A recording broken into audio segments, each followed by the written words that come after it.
Magandang araw mga kaibigan.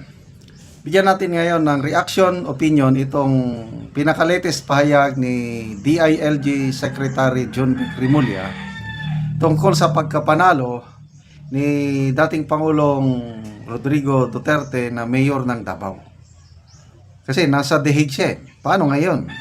Mayor na nandun sa The Hague, pwede ba yun?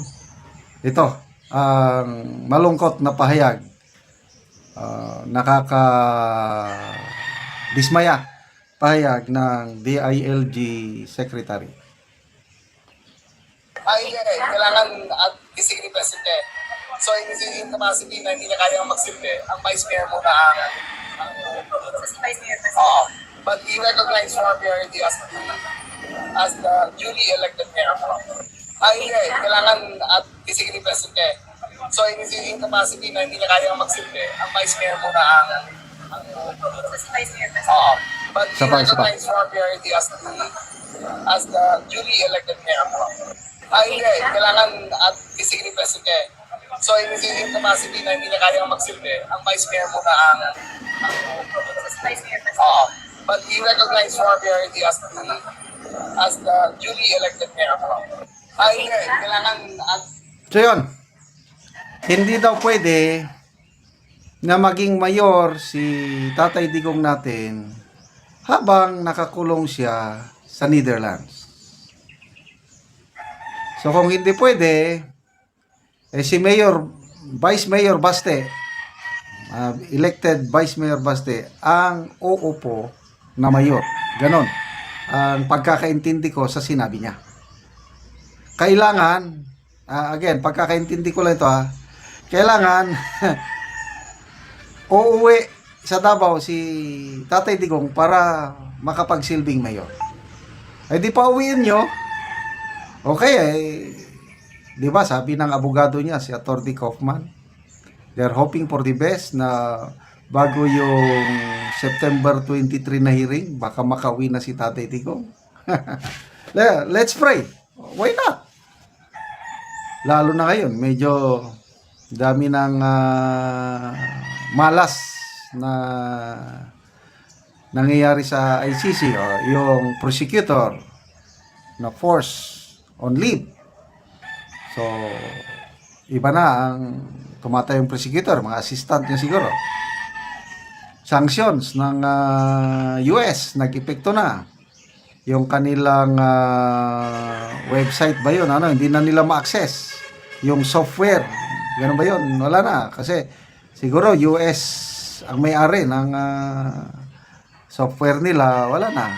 So, sabi nga ni Atty. Roque, na lang, manual typewriter na lang gagawin nila. So, affected para frozen ang mga bank accounts ng mga ICC personnel. Paano na yan ngayon?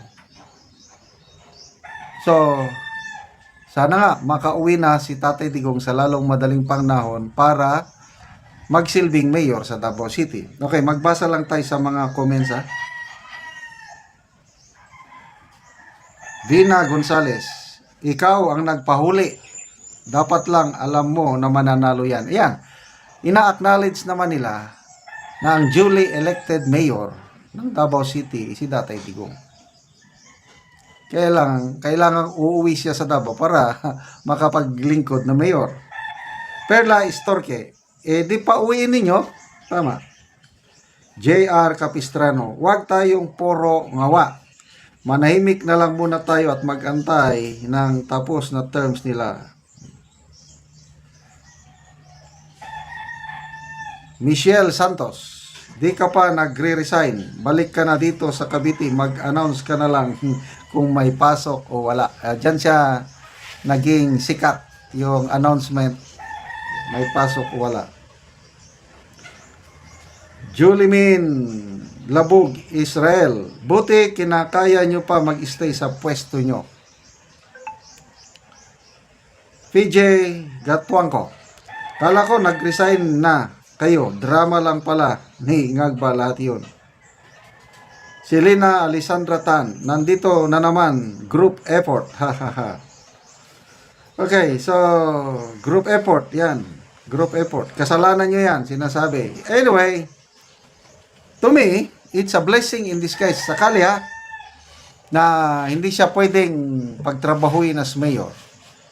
To me, blessing in disguise. Bakit?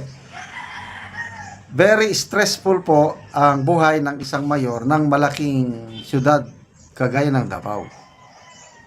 So total, nanalo naman sila. They have proven their point, mga Duterte ba, na sila pa rin ang gusto ng taong bayan dahil lahat ng kalaban nila natalo. Sila nanalo, hindi lang landslide, kundi tsunami. Ang layo ng lamang nila sa mga kalaban. So bakit pa mag-act as mayor si PRRD na nandyan naman si Baste? Ang problema, kung ang vice mayor, example lang ito kung ang vice mayor nanalo, Nograles, problema yun. Sa akin, okay na lang. Para makapagpahinga si Tatay Digong, relax lang siya doon. Wala na siyang iisipin na mga problema ng siyudad. Kayang-kaya naman ni Baste. Noong una, marami ang nagduda sa kakayahan ni Baste. Ako rin. Sabi ko nung nanalo na siya, no? So, kaya niya ito. Kasi yung background niya, surfer, happy-go-lucky. Kaya lang ngayon, ang daming nagsasabi na talagang more than qualified. Kung sa educational attainment or wala, underqualified siya. But yung nagawa niya as mayor ng Davao, sobra pa. Nadoble daw ang income ng Davao City ngayon. Nabasa ko lang, nakalimutan ko yung amount. Example kung nung panahon ni Mayor Inday Sara, 2 billion ang income ng Davao. Ngayon, naging 4 billion, something like that, yung income. Kaya ganun po galing na mayor si Mayor Baste. Kaya no problem. Sige. Pahingain lang natin ang ating Tatay Digong sa Davao. Okay, salamat mga kaibigan sa inyong pagtangkilik sa ating channel. Nakakatulong kayo ng malaki sa tribong Talandig ng Bukidnon dahil ang income sa channel na ito is pantulong sa tribo. Sa ngayon, namimigay tayo ng mga yero at pako para ma-repair ang sira-sirang bahay